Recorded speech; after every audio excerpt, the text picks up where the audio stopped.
अस्सलाम वालेकुम friends and welcome to Ababeel. Pakistan के लिए जासूसी के इल्ज़ाम में इंडिया की एरोस्पेस और डिफेंस कंपनी हाल के एक मुलाजिम को गिरफ़्तार कर लिया गया है, जो कि ISI को इंडियन एयरक्राफ्ट की इंफॉर्मेशन सप्लाई कर रहा था। इंडिया के एंटी टेररिज्म स्क्वाड ने इस मुलाजिम को गिरफ़्तार करते हुए कहा कि यह शख्स हाल के हिंदुस्तान एरोनॉटिक्स लिमिटेड के मैन्युफैक्चरिंग यूनिट में काम करता था। महाराष्ट्र के एंटी टेररिज्म स्क्वाड के नासिक यूनिट को कुछ इंटेलिजेंस इनपुट्स मिली, जिसमें कहा गया कि हाल कंपनी का एक मुलाजिम इंडियन फाइटर एयरक्राफ्ट की सीक्रेट इंफॉर्मेशन शेयर कर रहा है। और जब इस शख्स को गिरफ़्तार करके इंटेरोगेशन की गई तो इसने इंकशाफ किया कि वो क्लासीफाइड इंफॉर्मेशन ISI से शेयर कर रहा था।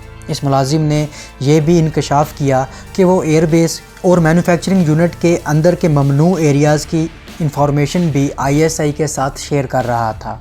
इस मुलाजिम से 3 मोबाइल हैंडसेट, 5 सिमें और 2 मेमोरी कार्ड भी बरामद हुए हैं। आपको बता दें कि हिंदुस्तान एरोनॉटिक्स लिमिटेड इस वक्त AMCA यानी एडवांस मीडियम कॉम्बैट एयरक्राफ्ट पर काम कर रही है, जो कि 5th जनरेशन स्टेल्थ एयरक्राफ्ट है, जो कि इंडिया के मुताबिक 2023 तक बन जाएगा। इसके अलावा HAL company 4.5 generation twin engine deck based fighter, multi role helicopter, HTSC 1200 engine और UCAV ड्रोन पर काम कर रही है। ये वो प्रोजेक्ट हैं जो अभी प्रोसेस के अमल में हैं, जिनकी इंफॉर्मेशन इनके मार्केट में आने से पहले ही ISI तक पहुंच रही है।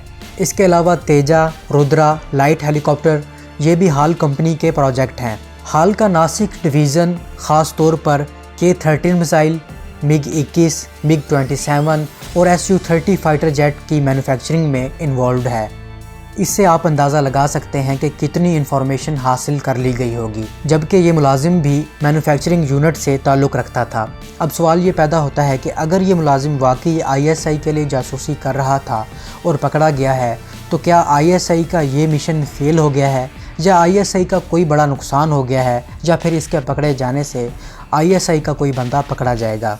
तो मेरे तज्ज़िये के मुताबिक ऐसा कुछ नहीं हुआ होगा, क्योंकि अगर इस शख्स को ISI ने अप्रोच किया है तो सबसे पहले मेन और इम्पोर्टेंट इन्फॉर्मेशन निकाली गई होंगी। और दूसरा, ISI भारत के मुसलमानों पर भी भरोसा नहीं करती, तो हिंदू तो दूर की बात है। तो इस शख्स से राब्ता ISI ने 100% सेफ साइड रख कर किया होगा। गाइज़, इस तरह की इन्फॉर्मेशन मुस्तकबिल के डिफेंस के लाहे अमल को बनाने के लिए मदद देती है और दुश्मन के आने वाले नए हथियार का पहले से तोड़ निकाला जाता है। दोस्तों, आप इस बारे में क्या कहते हैं? अपनी राय से हमें ज़रूर आगाह कीजिएगा। मैं मिलता हूँ एक नई वीडियो के साथ, तब तक के लिए इजाज़त। अल्लाह हाफ़िज़।